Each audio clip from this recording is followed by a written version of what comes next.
Screening tools for the well adult in primary care practice. Integrating behavioral health and substance abuse screening into primary care is an important initiative that will result in better health care outcomes for patients and increased economic efficiency for the nation's healthcare system. Alcohol is a leading risk factor contributing to the global burden of disease. The World Health Organization and the United States Preventative Service Task Force recommend screening for alcohol and tobacco use in primary care patients.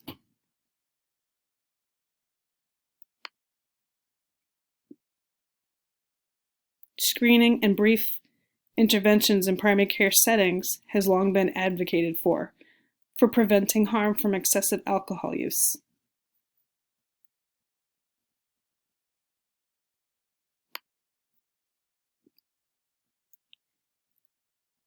There are challenges to implementing screening in the primary care practice. Such examples are an acutely ill patient presented to the practitioner requires more time. The patient may need a rapid transfer to the hospital by ambulance. Report will need to be called to the receiving hospital, and the physician or healthcare practitioner must chart and document treatment and transfer accurately. This can cut into screening time with other patients.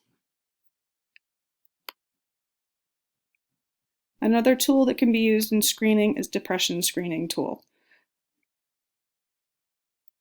Depression has no boundaries and does not discriminate. Depression is a major cause of disability worldwide.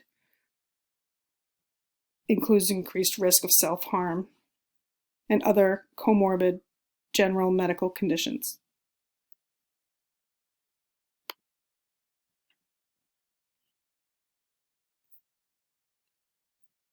There's been failure to diagnose depression in the primary care.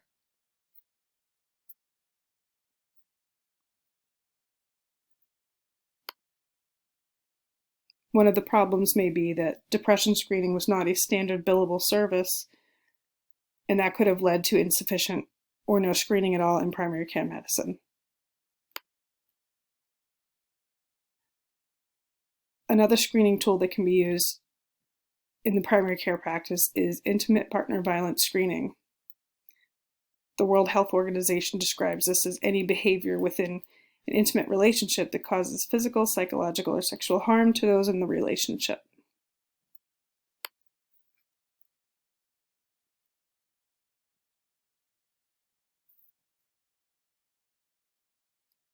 Higher rates of chronic health issues such as PTSD, mental health problems, higher risk for HIV infection and sexually transmitted diseases, as well as poor cancer outcomes are associated with this.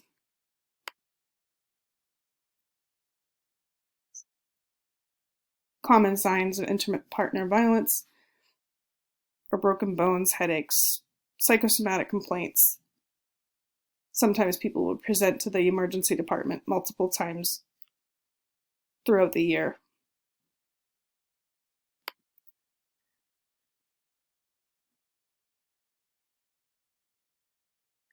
It is very important to build and establish a respectful relationship with patients in primary care to appropriately screen for these